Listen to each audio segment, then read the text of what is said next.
I rise at this point in time, as you have so ably indicated, to bring the debate on the Firearms Amendment Bill 2017 to an end. This bill, as has been outlined repeatedly, has just one substantive provision: to amend the law to increase the penalty for illegal possession and use of firearms. It is an amendment that was highly recommended by the High Command of the Security Forces. They saw it, and we agreed it was a critical tool in the fight against crime. It was never considered to be the linchpin in our fight against crime. Indeed, in my own presentation, it was very clearly stated that this was just one element as part of a broad and comprehensive response that we had undertaken to restore and to buttress public safety and security in this of our beloved country. We and the presenters who came after me outline tangible evidence to reveal to all and sundry that our plan was indeed holistic. It embodied, yes, a criminal justice response. It embodied the enhancement of the social capital of the country, hence our investment in the Ministry of Social Development, Gender and Allied Subject Matters. It represented our efforts to keep the economy growing, because a growing economy in the context of our experience should create more jobs and better opportunities for all of our people. It embodied an outreach to the social actors. The Premier of Nevis, for example, spoke to our outreach efforts with the church. I, in my own presentation, spoke to the fact that we welcome the engagement of the church in 2016 in what was dubbed the season of prayer and fasting. And we could go on and on, because our involvement and our response had been so broad. We did what no other government had done in convening a symposium at Marriott and invited all, not some, all. Indeed, the permanent Secretary of National Security took the position that anyone who had anything to say, he would invite them to come, and he did. So when members opposite attempt to minimize what we are attempting to do here, it begs the question about what the member for Nevis 9, the foreign minister, spoke to the duality. Which of the personalities, which one is speaking? Is there one who genuinely wants to bring an end and to reverse the traumatic experiences of the last 24 years in St. Kitts and Nevis? Is that body being in competition with the sly politician who, while he is speaking, I support, secretly in the mind of mine, he doesn't want the situation to abate. That is what we draw from the presentations we have been having.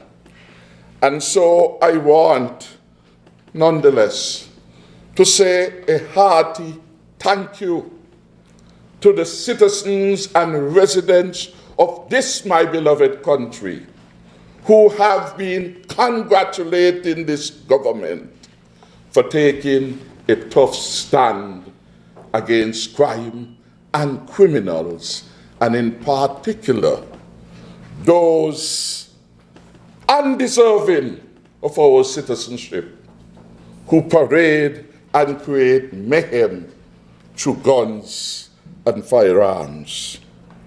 I have always contended that there can be no equivocation in relation to matters of public safety and law and order. There can be no ambivalence. You're either for law and order or you are against it. You can't come halfway to support and pull back your support. You can't in one breath says that we should fight against crime, and yet you want to give the criminals some sense to believe that by some injustice is being done against you, and that gives you the right to take up the gun. Excuses, excuses. You hear them every day. That is what you hear. When you hear them attempt to bring a cause why somebody out of work would want to engage with their criminal activity, I say we accept none. They can't bring poverty as an excuse in the parliament to say because a man or woman is poor, because he or she has no job, he will take up a gun and rob and kill and maim and undermine the economic fabric of our beloved country. I say no. I say no, we will not stand for it. I grew up as a poor young fellow in the village of Tabernacle with neither luxury nor comfort. I understand poverty and can relate to it. And I never in my life had reason to pick up a gun to stab anyone with a knife. I reject the notion that poverty provides cause for crime. It doesn't. And we must build in the mindset of our citizen. Once there is life, there is hope. Once you have a positive attitude, you can prevail. Who would have thought that a young poor boy from Tabernacle went to school barefooted, could rise one day against incredible odds to become head of the country? Who could have thought? And had I meandered astray, had I looked to the fact that there were days when I came home from school and there is no lunch. And yes, I was a little blue with a push up my face. And my grandmother would have called me, say, you smell your piss. That was their phraseology then. Put in quotation. That was the language then. And there's no indecency in that. That was the language used then, and all of us know that was what it was then. It was her signaling that this moment of pressure, the moment of deprivation, did not rise to an occasion for rudeness. Well, if it didn't rise to an occasion for rudeness, it can't rise now to an occasion for murder and mayhem. That's the point we're trying to make. Not that people shouldn't have work, but a lot of the people who are engaged in these criminal activity, they have inculcated laziness, greed, avarice, and they don't want no real, genuine work. if they want real work, we are prepared. And the society must be prepared to help them.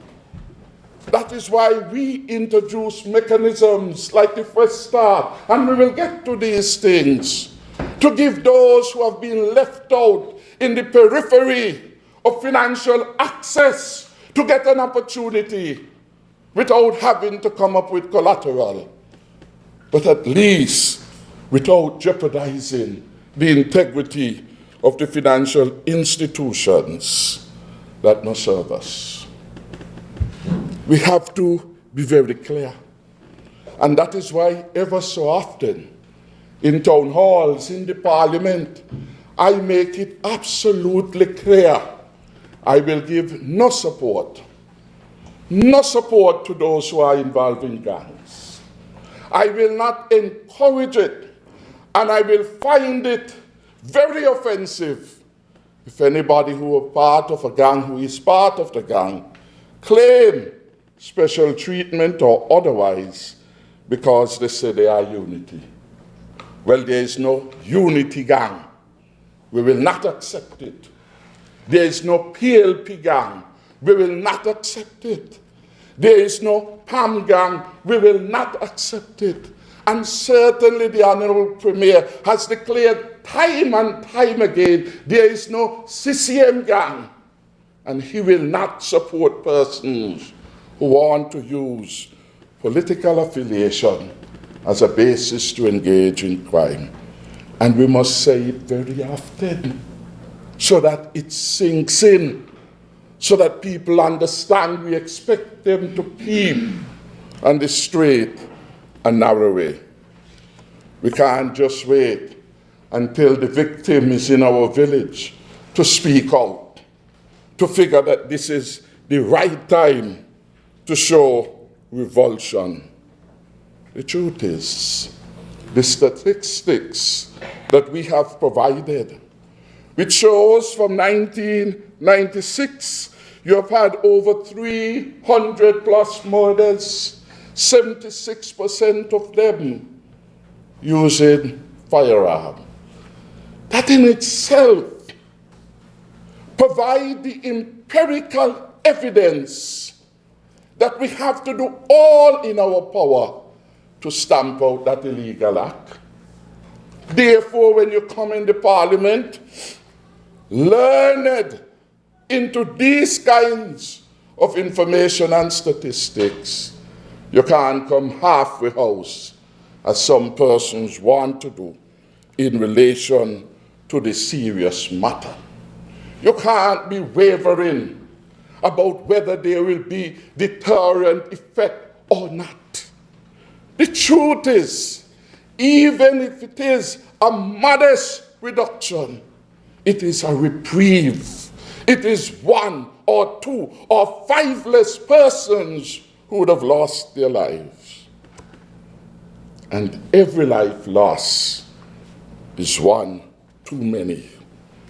And that is why, as I have done, and on every occasion, I extend sympathies to all those who have lost loved ones to gun violence over the last 24 years, from 1993 to now. The gruesome nature of these homicides has left many people still traumatized. The riveting testimony of the Deputy Prime Minister yesterday and member for number 5 about his own near-fatal encounter is a certain reminder that crime does not discriminate along political lines, and the illegal guns and ammunition must be seriously sanctioned in our country. The Honorable Attorney General, in his presentation, made the point that the carrying of guns and so on is an exceptional privilege, if you will, to do it legally. He said it is a matter of exceptional seriousness. And it is, if it is of exceptional seriousness, it seems congruent that there must be an exceptional penalty for infringement and offenses in relation to the firearms. This is what really this bill is about, to bring some relief to people's mental frame, to send a signal that crime will not pay and law-abiding citizens will be protected by the government. This bill, by increasing the penalty by 50% from 10 to 15 years, is an indication to all who would hear and listen that they must find no hiding place. No hiding place in the homes of a parent or family member. No hiding place in our schools, nor in our churches. No hiding place in our political parties. No hiding place anywhere. Law and order must again be the mantra. Yes, I accept that there is a clarion call by all law-abiding citizens for stiffer penalties to be exacted on the culprits. And we are doing so today, and we will do more. We will do more. This bill then is about the future. It will not bring back the loved ones lost, but it will certainly discourage others who know that the consequences when caught will be severely harsh. And that is what punishment does, you know. Punishment serves, among other things, as a deterrent factor to indicate to you that the consequence of doing a particular act will bring some harm, some pain, in this case, loss of freedom to you. This is what it's about. It will bring a modicum even of relief to the mourning families who know that the brutes behind the homicides will suffer severe consequences. I heard that from my friend, the Deputy Prime Minister of the country, that when a man invades your privacy, when a man invades your home, when a man makes an attack against your life, you never forget. You never forget.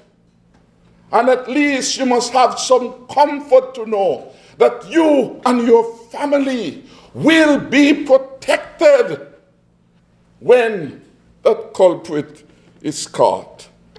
And you must be protected for a long, long time from these brutes, irresponsible persons who are bearing these illegal guns. And I want to warn the parents, because the law deals with accomplices, or they are the laws and the books. The harborers,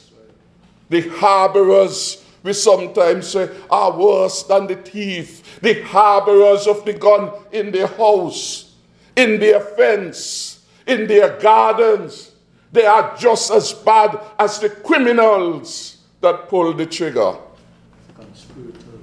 Conspirators to a crime so gruesome. And they too, once the evidence substantiated, will be dealt with. Some of those parents who know they have the criminals among them better take stock. You better start to get them out of your house. You better start reporting to the police. Because if they continue on the road of banditry, they will bring harm and pain to that household. And sometimes it's only when they get snuffed out, the parents come crying Some say crocodile tears, because they know they live with the bad child. They know how they are living, how they are surviving, how they are procuring their gold chain and rings and phones. And once some of them get a little cash, it's okay, boy. It is not okay. It is not right. And again, we have to learn as a country and as responsible citizens and residents, we must do the right thing because it is the right and honorable thing to do, not because it is expedient, not because it is so. Those of you who befriend the gang members, the young ladies who are used to help in the passage of these weapons, take warning. Take warning. There's an old song which says, take warning. You better take warning. You better do good. Because the evil that men and women do, live after them. The tragedy in our community has come in part because there are people who see something and are refusing to say something until, unfortunately, they get caught up in the midst of all of these things. I say when they are caught, because I genuinely believe that if we are serious about public safety and security, we will come out. You must be able to find somebody, some friend, in whom you could confide that in my house there are 6 guns. Come quickly. Send the police when I'm not home, even if you have to put it that way, and you will find them there. You're not home, you not call nobody, you're about doing your business. And if you don't trust the police, as some are willing to say, there must be somebody in the community you could trust. There must be some pastor you could trust. There must be some employer who you can trust. There must be some 3rd and 4th and 5th cousin whom you can trust. We have to be prepared to take a stand and to draw a line in the sand in relation to this matter. And I am comforted that the public sentiments are with us. The opposition themselves, in their own hesitant and reluctant way, says, well, we know this is what the public want. In fact, the public even want to have hanging in the streets of Bastia, according to the member for Nevis 11. Well, we are the servants of the people. And where there is a reasonable wish from the public, we ought to do our best to bring this. And while some members on the opposite side have the luxury of being reluctant and less than enthusiastic about their support, the members of the public are saying, do it and do it fast. I make reference yesterday to the lady who stopped our beloved Senator Byron Nisbet outside the Parliament chambers and told her that she hopes that the bill passes through the House because she was a victim of violent crime and she has to live with a bullet in her head while the perpetrator is now walking free. And she thanked Senator Byron for her awesome presentation on this bill. Akila Byron Nisbet, Deputy Speaker, is an asset to this side of the House. You heard her speak, and you can't help admiring what a lovely personality she is. She spoke as a mother a loving and caring mother, a young wife, a professional woman, a choreographer, a dancer. Anything you could think of, she is, once it has virtue.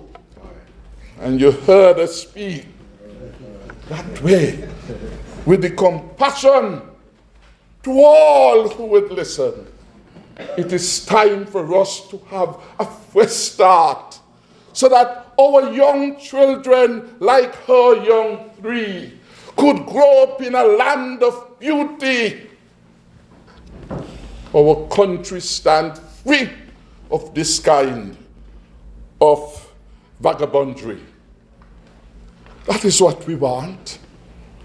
And this is what the bill, in combination with the other measures, will help us to do. Yes, there were one other persons who last night, well, three of them came and they said, well, why don't you say to the members opposite? Because they hear the reluctance. They hear them starting out good with support. But the time they have distracted themselves, living in, as it were, a world of hallucination, a world of make-believe. Man say, but then I really support you all the bots. You ain't hear them start and then them a zigzag, and they zig out the debate. That is what is happening. When you're talking about firearms, and you hear things about PEP coming in at this, and you hear things about prison coming in at this, firearm bill, increasing the penalty. What does that have to do with taking the bill if you have a difficulty and say to us as a responsible government, clause 1, change that by putting in this. 2 attorneys on that side could look at the bill. What are the legal ramifications? What are they? What is the balancing that you would expect about a man's right to freedom and the length of incarceration? Those are reasonable talk.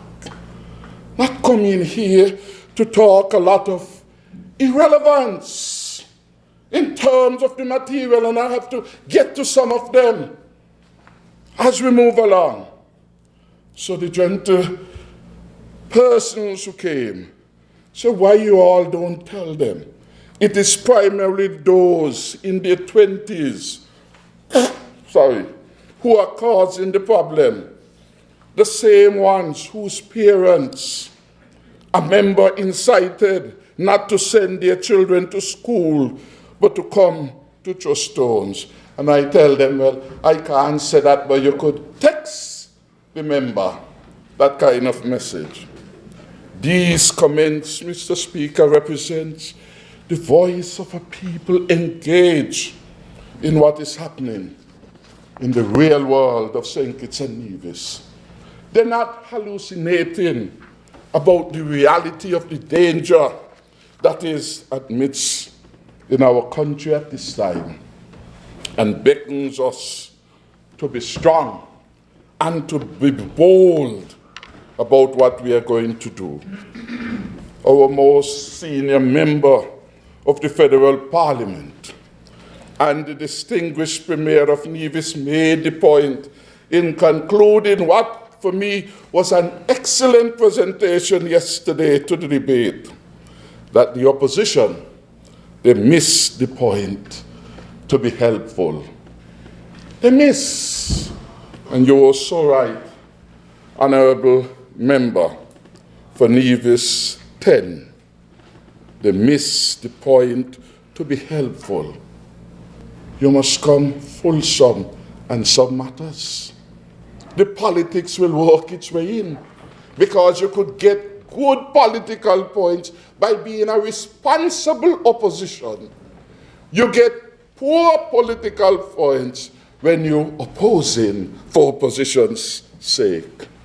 And some persons believe that when you are in opposition, whatever good comes to the country, oppose. Whatever they say, oppose. But we long past that. For we long past the days when people would countenance that. And I would have thought really that for members who had had 20 years at the crease of government, they would have come with more substantive points. Truth be told, and the member for Nevis 9 made the point that we are where we're at now, 20 years after, because the crime situation was not trick in the bud.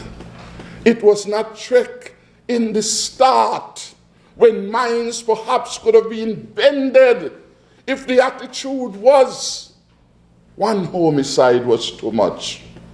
The situation perhaps would not have escalated to where it is now. So when persons come as if this thing happened yesterday, or on the 22nd of February when Team Unity came on board, they didn't help their cause. And I thank the distinguished member for St. Christopher One for pointing out what we are dealing with is a bad inheritance. It's like a father left his house, ain't paid the tax for all these years. And when you look at it, you say, boy, this man leave trouble at me hand. You better let the government take the house. Nothing in it for you.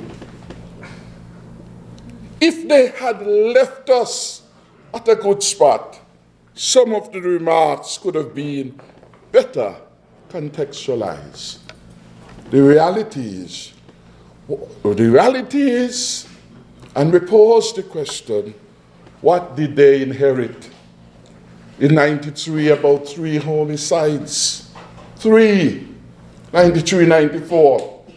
At least 2 of them was over in KR, in Brighton. And I said no more about that. Understand? And people perceive, rightly and perhaps wrongly, they were political in nature. So you start with 3. You took it up to 35, 36, the highest peak in the history of the country. And you come like Pontius Pilate. Hands are clean. It is that government, as if we could turn back in 20 years what went wrong. In 2 years, what went wrong over 20. The distinguished former leader of the Labour Party, Limor, had a way of saying, what went wrong in the morning can't come good at night. It can't come good at night. Can't come good if it has a history, a bad history of 20 plus years. Can't exact the miracle in 2 years. And yet, as a government, we are not afraid of the challenge. We believe we are up to the challenge. We believe that we can stand firm and principled. We believe that we can mobilize the country by all the initiatives we are taking to bring us back to a good place. And that is what we want to do. You see, even from the failure of the 20 years preceding this government, we can draw useful lessons, because it is not only about success. Success and failure are relative entities. Failure can be instructive. You could say, when you look back at the elections of 2015, the failure of the party in power then has taught us several things. Money can't buy love. Part-time work, dress up as pep and advertise as a blessing, can't buy votes. callousness can't buy votes. Shutting down the parliament, forcing the boundaries report can't give you success. Going on the streets of the government house and declaring you outsmart them can't bring you victory. Lessons are instructive. In not the party with the most money will win the election. In not the party who could pay canvassers in every constituency will win the election, because the voters have wised up to their reality.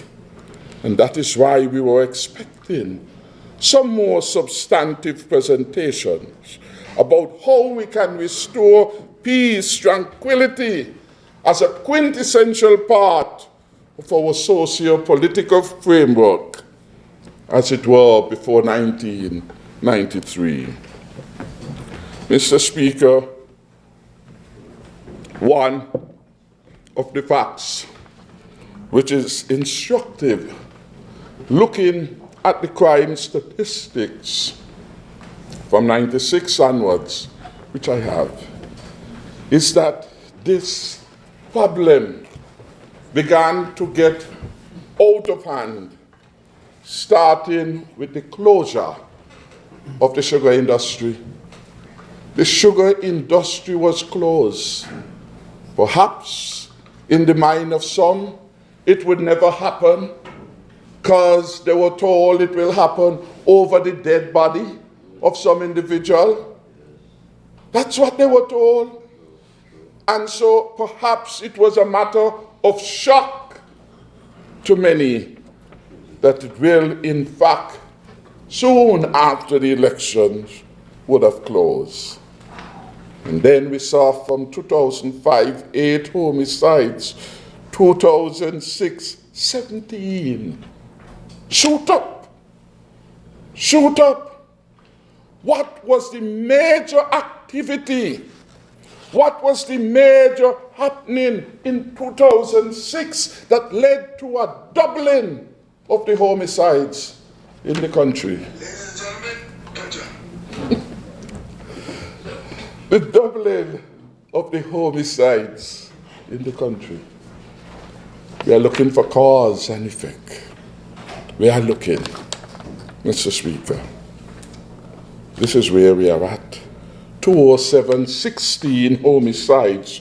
208, 23 homicides. 209, 27 homicides. 2010, 20. 2010. What I said, 2010? 2010, 20. Understand? Still on the upward trend. 2011, Lardo, 35. Highest in the history. Is there anything that we could learn from this? How we manage transition. How we bring along a people with hope and confidence. Is there anything from that experience which members opposite would have liked to share with us? These we haven't heard yet. We hear they speak about the National Symposium. They came, they were invited, and instead of making it truly a national effort to restore public safety and order, they made it about themselves. Selfish, uncaring. That was a word, remember, for St. Christopher I, meandered around, trying to come to grips with the harsh reality and to conceptualize that you could have an uncaring government in the context of this onslaught. Sad. Nothing to laugh about. So at the National Symposium, almost akin to what we heard over the last few days, the member for St. Christopher too, and I dare say undeserving of the continuing support of the people of Central Bastille. She rose in a national forum to raise party political matters. You know, Mr. Chairman, there was a device in my car. How dare she speak to a device? When the investigators investigated the complaint and found that it was the member for number 2 whose mechanic had planted a device in her car. It wasn't a listening device. It was her mechanic attempting to help her put an appliance in the vehicle to give her better sounds, better communication, Mr. Speaker. And yet she goes to a national forum with that petty matter. The national consultation was about us as a society. And then, as if it was a case of say after me, we hear at that national consultation in which we are attempting to consecrate the future, to move ahead what are our failings and frailties as a collective society. Let us say at this point, we are going to move forward because these are serious times which we need to redeem. A national consultation was turned into political talk about somebody wanting to, as it were, kill the leader. But what is that? And you ask, well, who is that person who would want to do something so heinous and reprehensible? Who? Well, I don't know is who, because the person was on social media. What is that for a national symposium? There are so many things that is being said on social media. You just ignore them. Huh? You just ignore them. Why confuse a national consultation about party political matters for which there is no evidence, no person to be charged, no person known? We hear some of that in the presentation during the last days. And they, according to the member of number 2, who is so frequently absent from the House, after she puts in her 2 cents or 1 cent, she usually goes. She is not here even now as we speak. They have a pattern of coming after the prayer, after we have already started. They don't get the blessing from the speaker, from the preacher, and therefore you see it reflected in their mannerism inside the house. No sitting in quiet, no attentiveness. Just disrupt, cha-la-la, ra-ra-ra. That can't be the in which we are going to deal moving forward. Since the consultation, the outcome document was sent and delivered rather by the permanent secretary to the offices of the member for St. Christopher too. Not one feedback. Because what it is, they would say, not the same thing from over at the Marriott, not about the listening device that was false news, fake news, not about that, not about the matter of the social media and some threat in relation to that. We are saying that we have to confront reality. We are saying that if we are going to move on, certain facts, well, we have to accept that we are entitled to our opinion, but we are not entitled to the facts. The facts just are that. They are the facts independent of our own existence. So when the IMF says that the performance of our economy is in the superlative, when the Caribbean Development Bank point to us as a model of a well-managed state, when the East Mississippi governor says we are the best performing in the sub-region, when the IMF says we are an above-average performer, and the opposition comes to say, in the parliament to boot, nothing is happening. Too many people out of work. We have alternative statistics. From whom you get them? Because we are talking about not our creation. We are talking about the Caribbean Development Bank. We are talking about the Eastern Caribbean Central Bank. We are talking about the International Monetary Fund, the most prestigious of institutions engaged in fiscal analysis on a current basis in relation to over 195 or thereabout countries. Nobody is disputing that. Well, nobody of any worth will be disputing those kinds of institutions. And if you have a choice between the ECCB, between what the CDB is saying, between what the IMF is saying, and what the opposition is saying, what you going to do? Leave them in their miserable state of partisan upmanship. Their data can't be right, can't supplant those from independent source.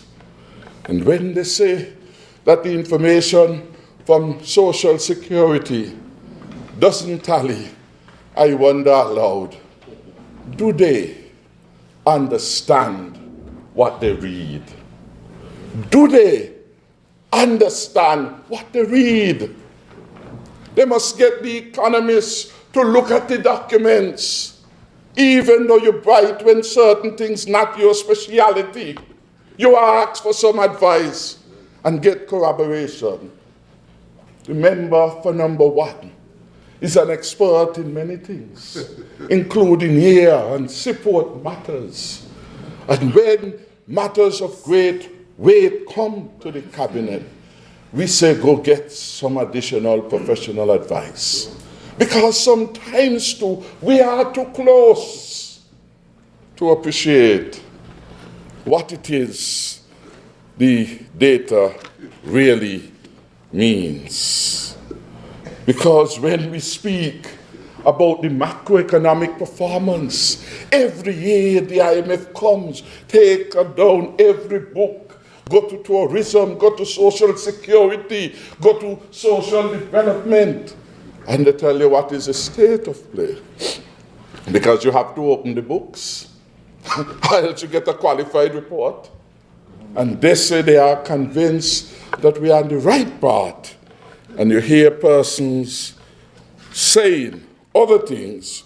We have to ask ourselves, what is the nature of their presentation and contribution, and what is the motive? I want to make one point which teacher Heiliger of economics would appreciate, and all his students at the CFBC would appreciate. Professor, senior lecturer, whatever the accolade, a growing economy is always better than one that is not showing growth. Need no argument. So if every year we are growing, we are in the right direction, our trending is going the good direction. Something good is happening. Something good is happening because we have moved from the pathway of negative growth. And when they say you go 2%, it means that the economic pie has grown beyond the comparative. It means that you are better off. And it is difficult to go from a position of height than one from in the valley. So a country that has been experiencing significant negative growth, a hurricane or whatever impact Dominica, don't be surprised if a year or two they start some repairs and renovations. You see their growth up at 5. But 5 from what point? 5 from what point? And that is what the reality is. The strength of our economic performance can be shown in the fact that in less than 2 years, we paid off a heavy burden to the IMF, over $117 million of indebtedness left by the former administration. We paid that off. So we know that we are doing well. We have survived, notwithstanding the bonanza, if you will, of the CBI is not there. The economy is growing still. That speaks wonders to our management. It speaks wonders to our management when the Rams supermarket opened a brand new one in West Pasteur, bringing 80 new workers on board. It is a reflection of the confidence they have in the economy. Good things happening.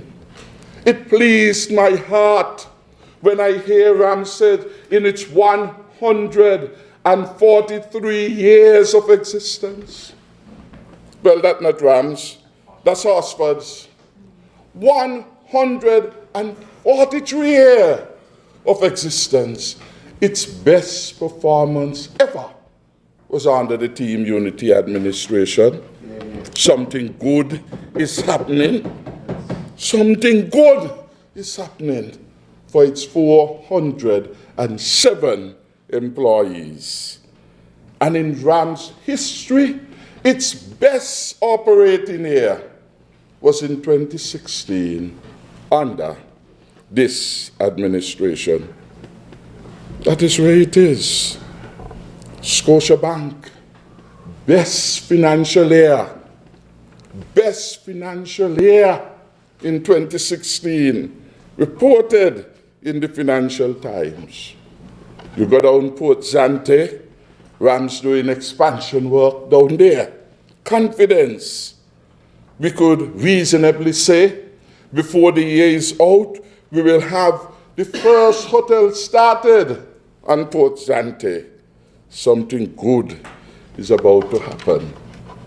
And before the year ends, we reasonably expect another hotel in West Pasteur.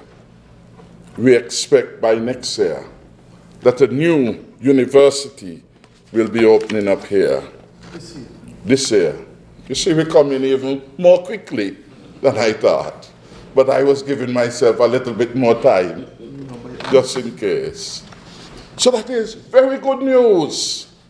It means more opportunities for our people. When you go down at the terminal and you see the nicer, better look that has been occasioned to the work of Casper under the leadership of the member for number 1, something good is happening in our country and the future looks bright.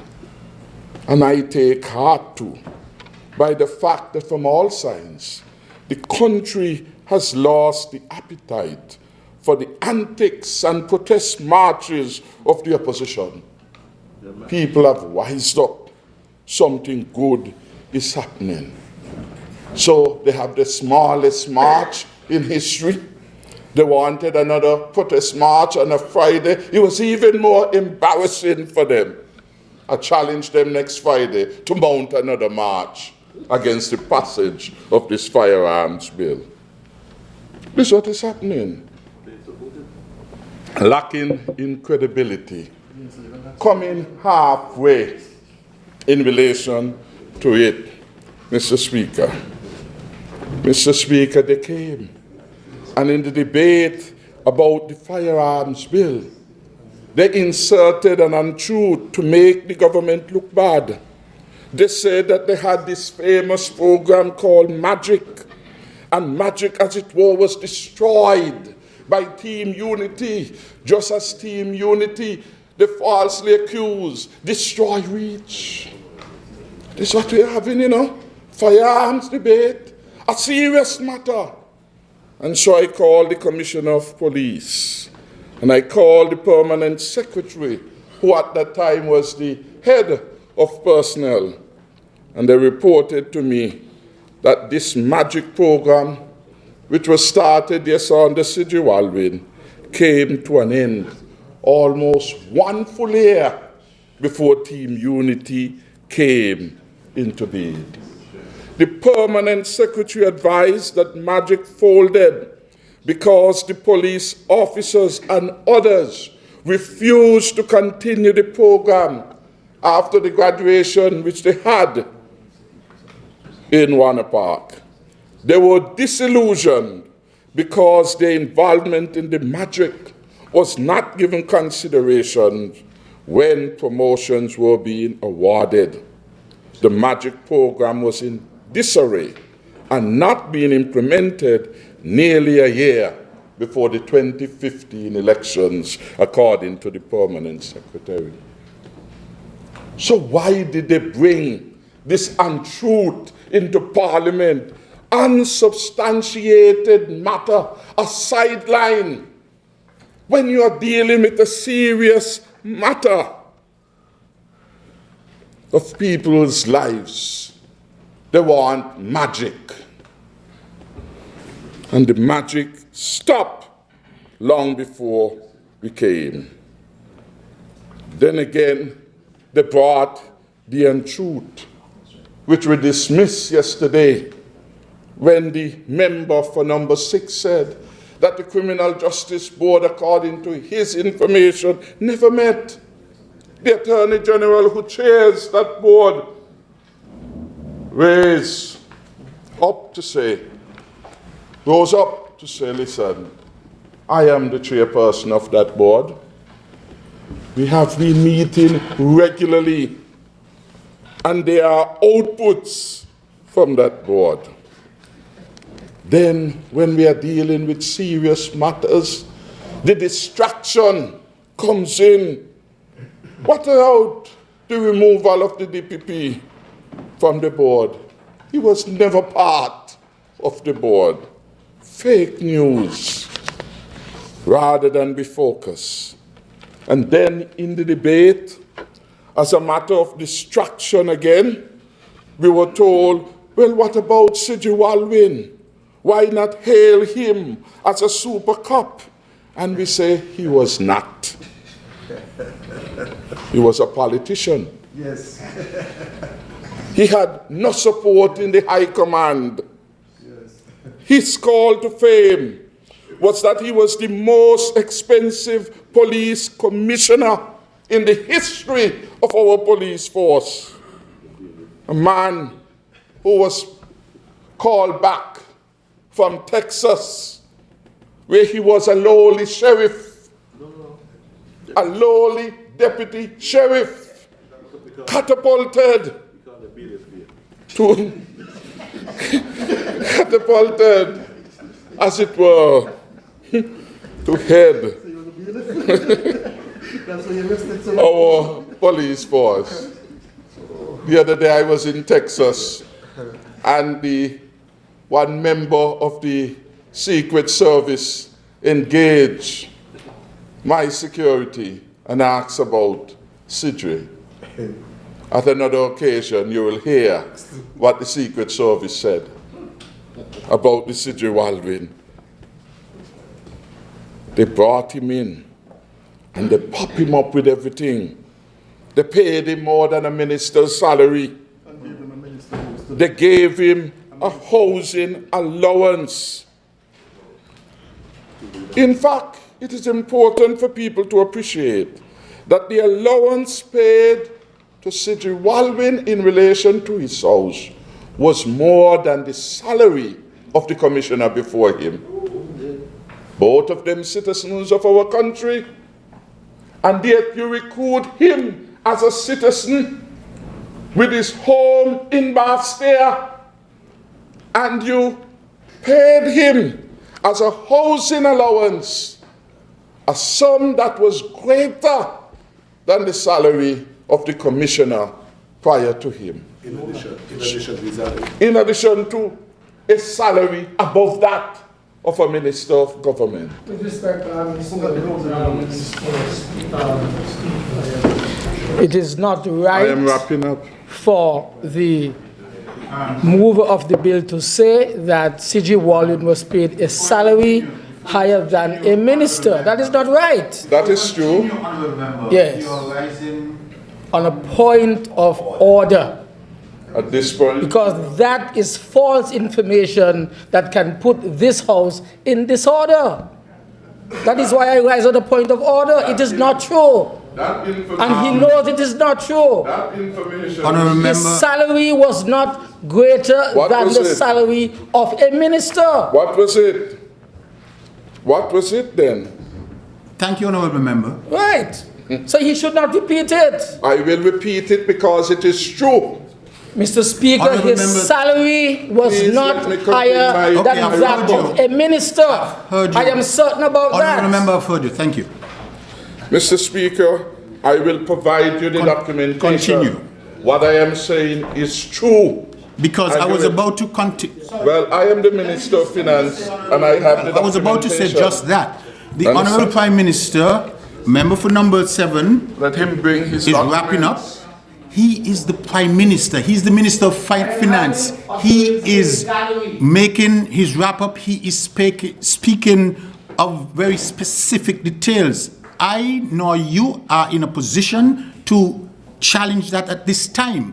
If you have information that is different from that, kindly provide this house at some later date.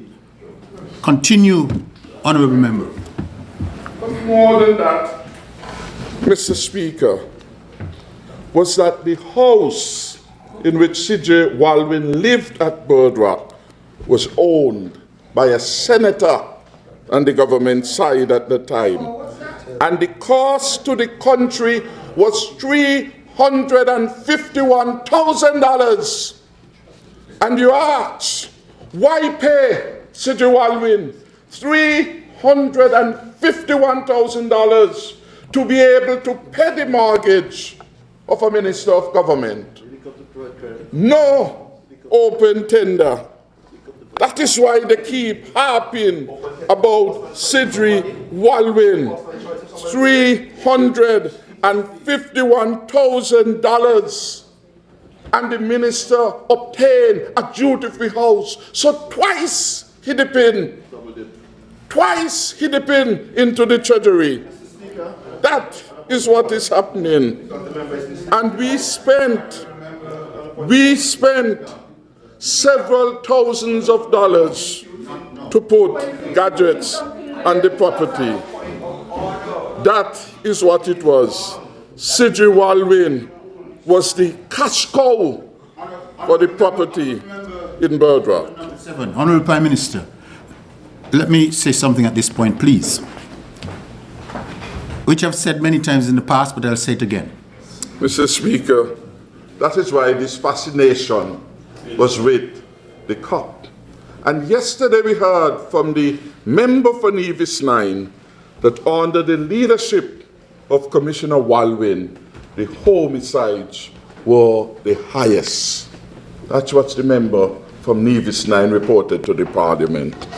So why we paid him super salary, super housing allowance, beyond the salary of the former commissioner, and he delivered not the results that the country wanted.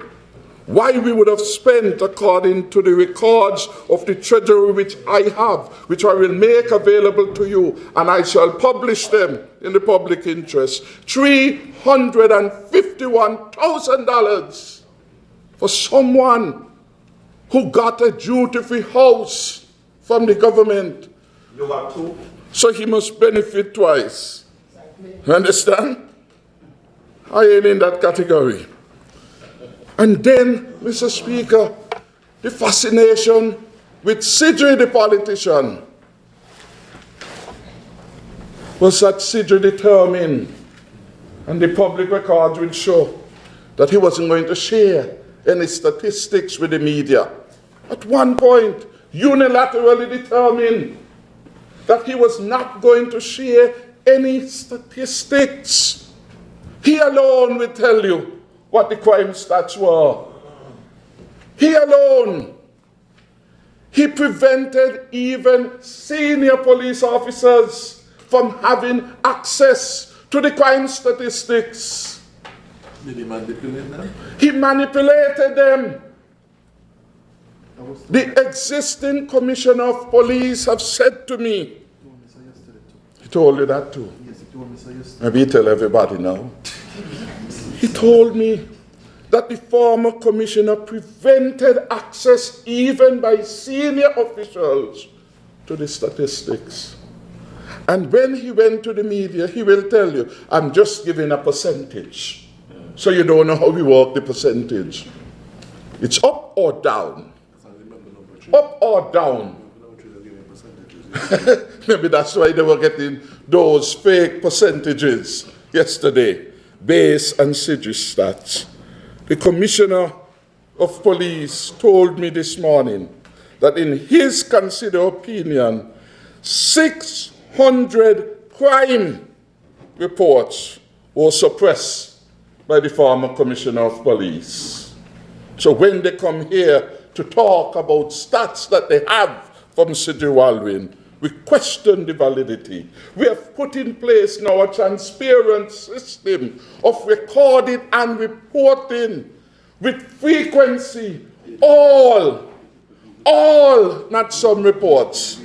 And we have said to the commissioner, make them available. And what about this tendency to arrest without evidence? False arrest for 3 years that cost the government about $7 million. $7 million and never deliver the quality of safety and security.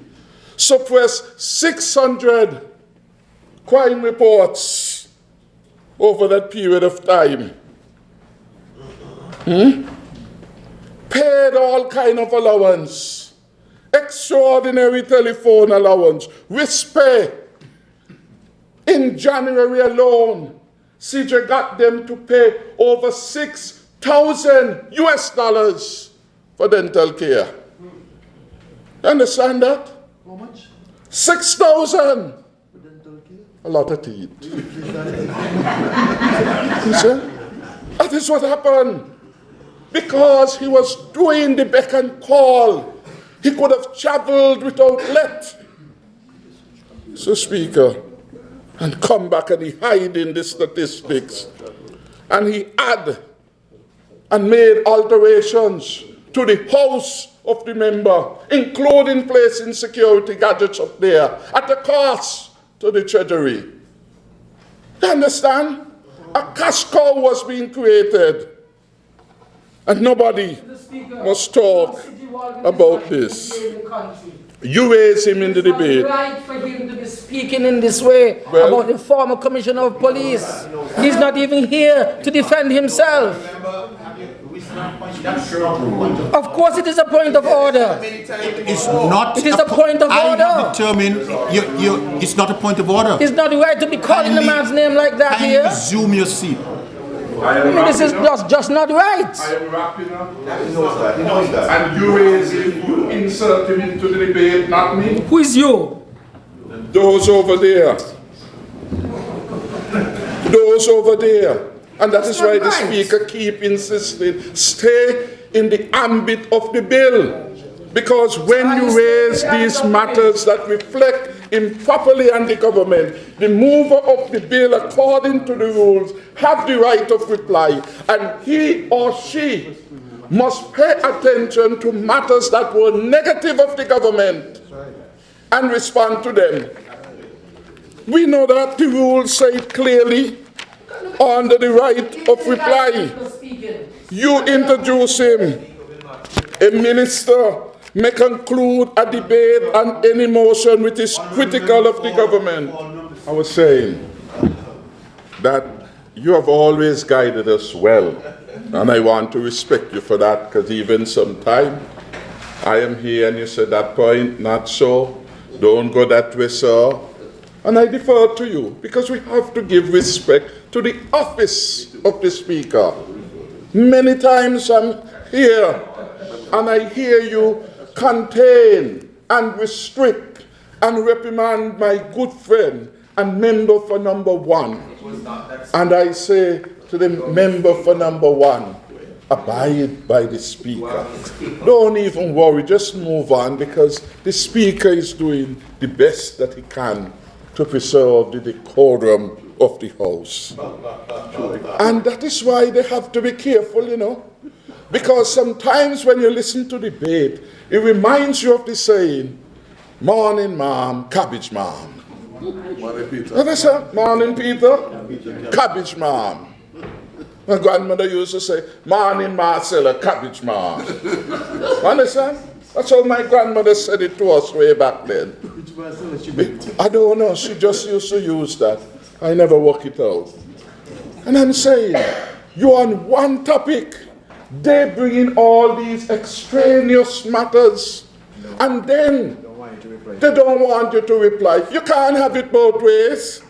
And the rules, if they had read them, said a minister may conclude a debate on any motion which is critical of the government or reflects adversely on or is calculated to bring discredit upon the government.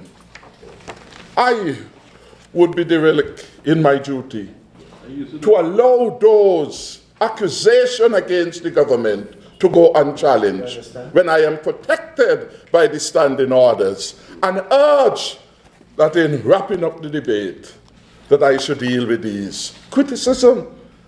And the framers were right, because persons would have heard them with these distractions that I call them, and some not having heard us respond to them are likely to believe. Well, they said it in Parliament and they didn't say anything, so we have to deal with it. That is the only reason. I didn't want to discuss the gentleman, and I will say nothing further about him, but you brought him in. You brought him as this effective person that we booted out. And it was all an untruth. And he was not effective by the stats that the member for Nevis 9 produced. That is the reality. Because at the end of the day, I've said to my high command, one thing we will judge you by: results. Results. This cabinet will give you the tools for crime fighting. We will give you the comparison microscope. We will give you the vehicles. This week alone, over $200,000 we gave to the high command of the police for them to secure vehicles. Last year, when Commissioner Wallace said to us in the cabinet meetings, one of those Saturday meetings, that the Defense Force was without vehicles that were roadworthy, what did we do? We found, tell us what you need, Commander, because the Defense Force officers will have to be on the road, protecting our citizens and residents, and we want no excuse. He came back and he brought performer $800,000, not budgeted, but we secured the money to ensure that nothing will stop us from keeping our country safe. Because if our country is not safe, the promised prosperity will not occur. And therefore we said to the Ministry of Finance, anything to do with the police and the Defense Force, go ahead. Just don't go in overdraft. Just don't be reckless. That is what we have done. That is why when we visited the Defense Force camp, and the member for Nevis 9 and the member for Nevis for St. Christopher 1, the lucky guy, good guy, turned back 300 plus votes to win by 4. That is over 300 and something again. You only wanted one. You only wanted one. First past the post, and you win. And when we went and we look at where those people were lying and living, we said, Lord, that government of the past could not care for these people. And we had a view that the Coast Guard and the Defense Force were a special breed of security officers. The ceiling dropping in, the water coming down, the computers had to be moved. And we promised them a fresh start. We did it because it was the right thing to do.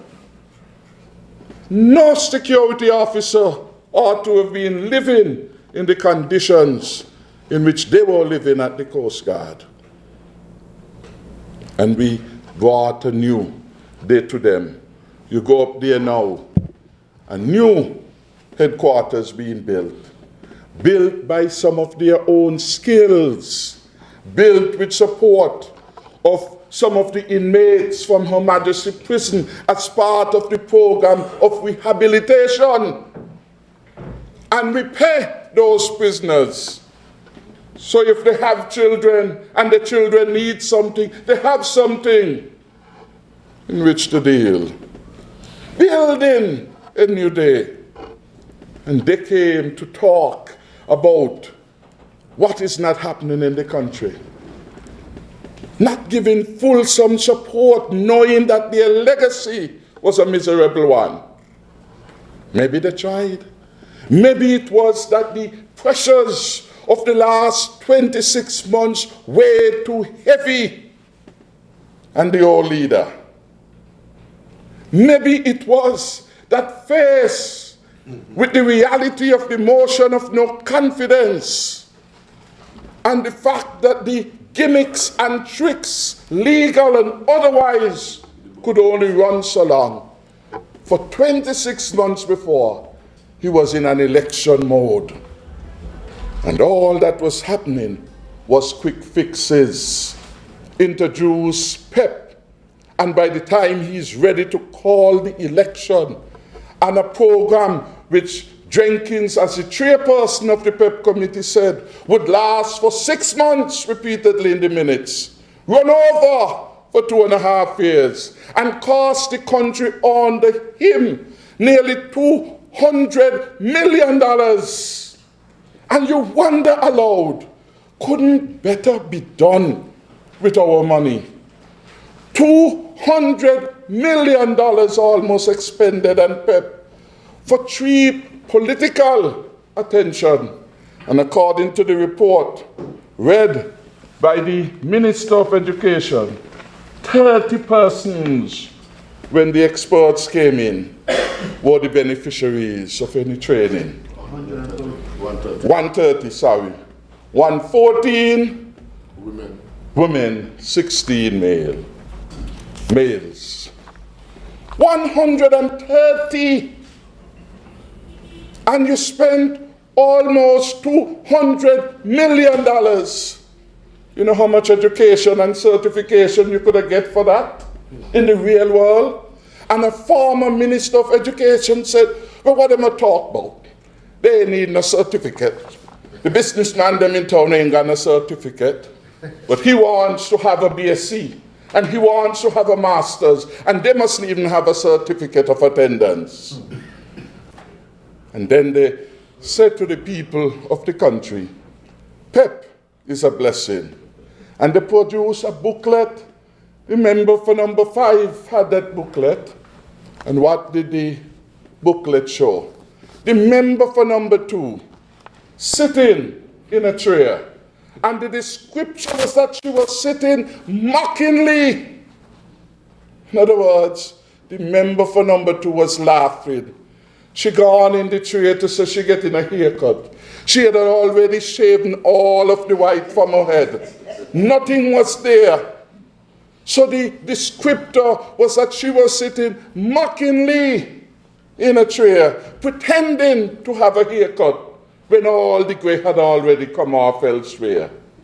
That is what they were doing to the thousands on the PEP program, laughing at them, and was bold enough to say, PEP is a blessing, and I shall forever condemn the vision of any leader that says to his citizen to be on the minimum wage, to be unable even to get a loan based on your standing, to be unable even to apply for a visa, that could be a blessing. Because if you're blessed, what more? Why worry? You're already blessed. You must raise the standards. They had a song and dance about this. In my view, their management of the PEP tantamounts to misfeasance, but I am no lawyer. No lawyer. Hear what the CDB said. The implementation of the PEP program by the former administration has had a deleterious impact on enrollment in non-formal TVET programs as well as those offered by AVEC. In other words, not only was the PEP program in the end bad for work ethics, bad for work values, bad for appreciation of industry and punctuality and discipline at the workplace. Things that existed prior to it were being robbed of their value. He said enrollment in regular full-time courses under the National Skills Training Program has plummeted from over 80 persons in 2014 to 10 by January 2015. You know what happened? The people in AVEC walk out. Those people getting at least a minimum wage. We're not getting anything. Let's go join up on the PEP. And so the program fell. Similarly, only 6 persons are accessing programs at Project Strong. 6. You had more teachers up at Project Strong than participants for learning. This is what the experts describe as the deleterious impact of the PEP program. And it goes on and on. And then it makes this point, which is important too. Well, the 130, that's where it is. It makes this point, which should make the former Minister of Education feel ashamed. As bright as he is, he's not bright enough to ensure that the curriculum purportedly being used by the program was not outdated. So the people found that the programs are old and they had been discontinued since 2007. They want to prepare people for work in a modern St. Kitts and Nevis, and they use a program, modules, which were outdated at the back of the land, in a manner of speaking, since 2007. How could that help them? They said they were not in line with regional best practice. And then he said this about the PEP program, because yesterday we heard the insertion about politicization of STEP. But hear what independent analysts found. Perceptions that the program is designed to respond to political goals and not appropriately configured to address national employment and productivity imperatives in the economy. In other words, just politics, plain and simple. This is what it was about. And then they went on with another indictment. The scale of the PEP program masks, in other words, hides some key social and economic challenges, such as underemployment, and conflicts with approved training modalities and outcomes being sought by other government programs. And finally, they said the sustainability of this is a key issue for the government. In other words, it couldn't continue like that for much longer. And that is why we responded with STEP. Reorganize the program, make it more sustainable, put it on a better path so that it can genuinely assist people with skills, with job training and attachment, and so on. And then, Mr. Speaker, we had inserted in the debate yesterday this notion of what they described as the Kentucky study. They had a study, one study, but yet they considered it enough to come to, as it were, diminish the point. And the truth is, having examined the study, I conclude that the study does not support the case that they were making, that the penalties would not work, because the study results were at best inconclusive. So you can't rely upon it. The study itself told us, and should have told them, we can't say. That is what it said.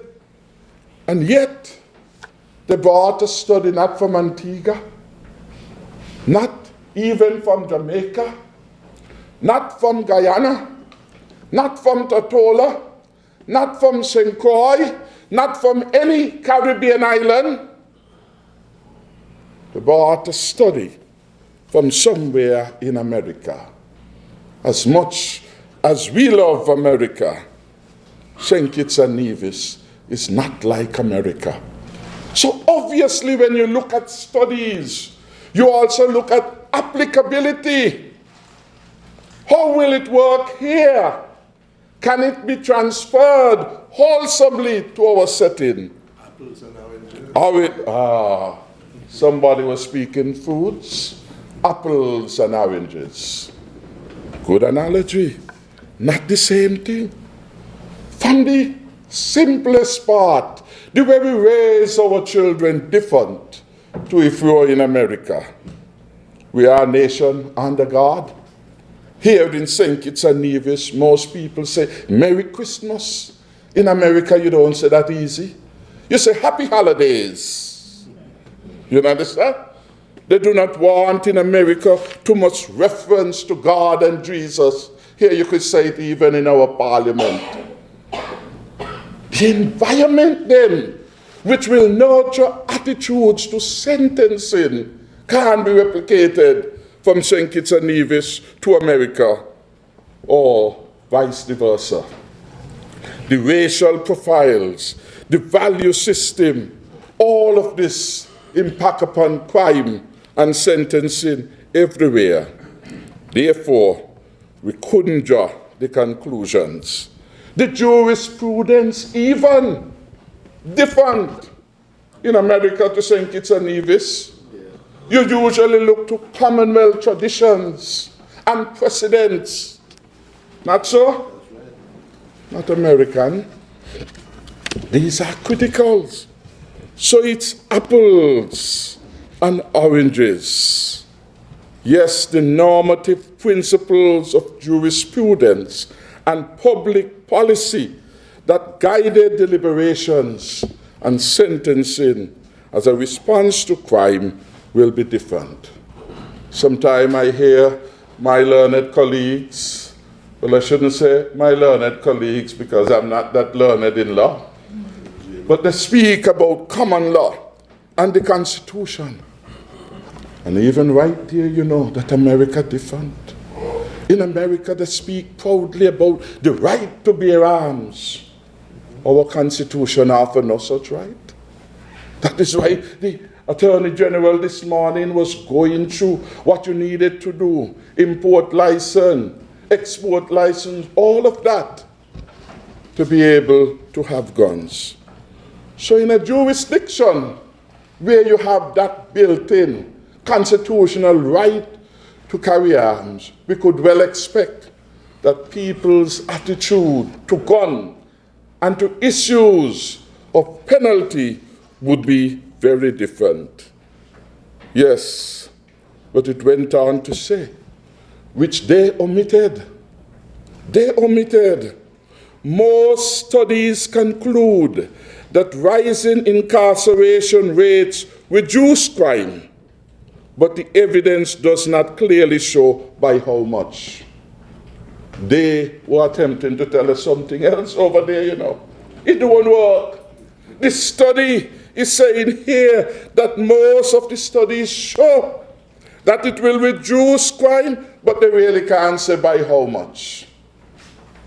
And our attitude here is that anything for which we can have value for money that bring crimes downward is an option available for us to be able to try.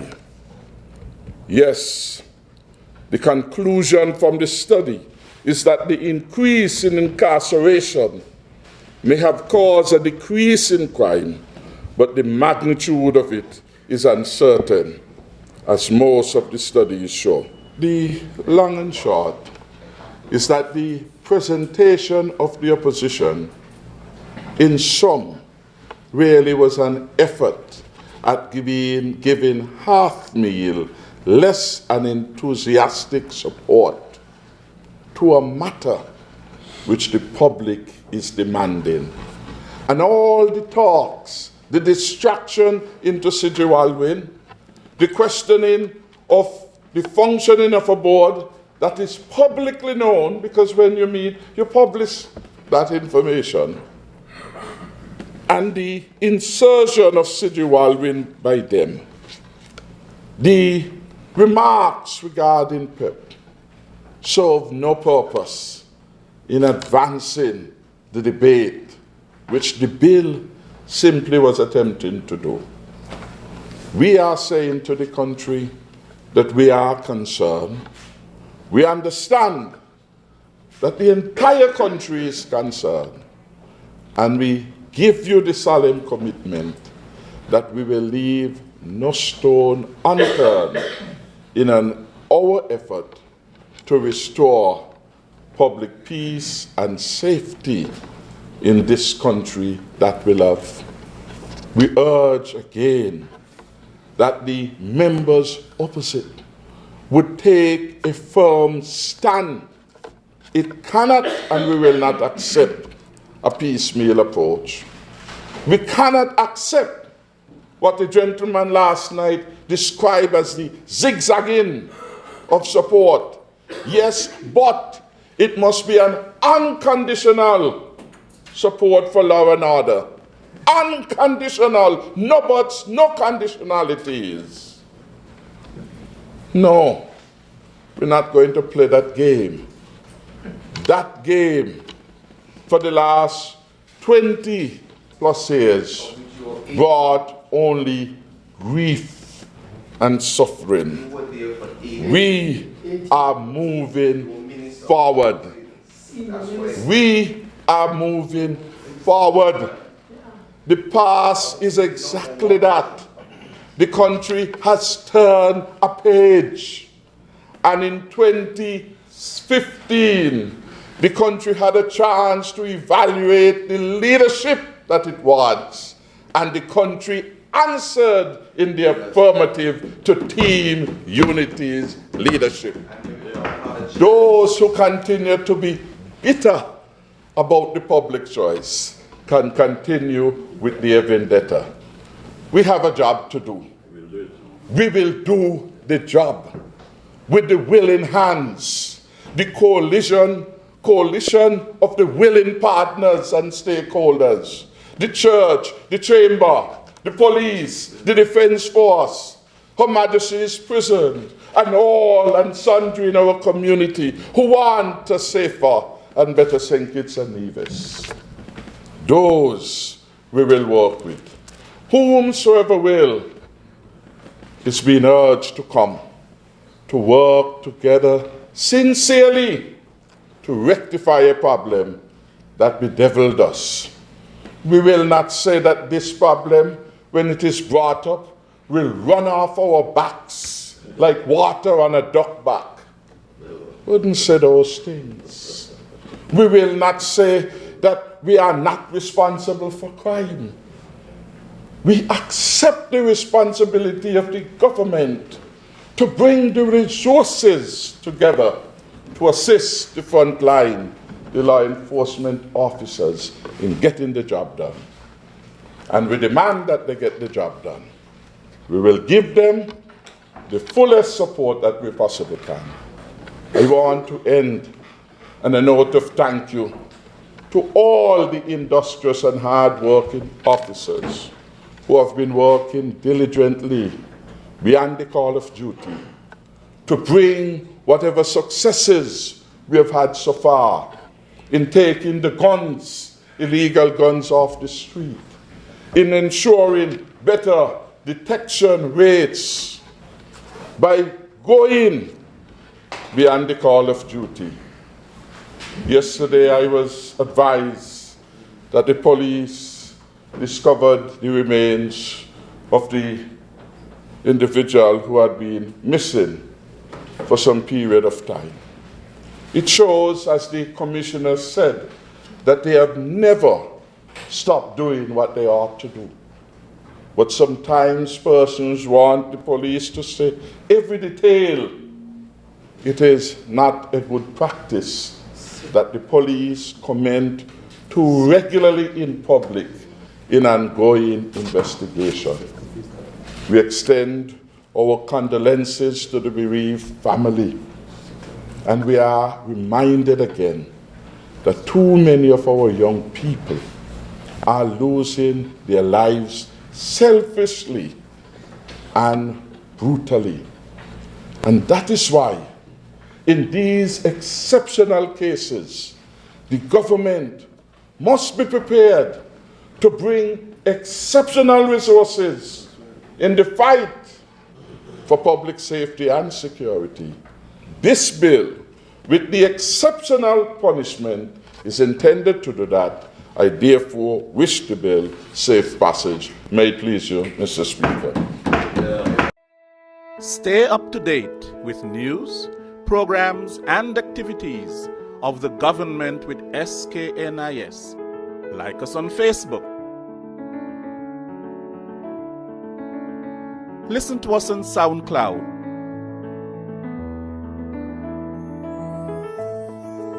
Follow us on Twitter. And watch our videos on YouTube.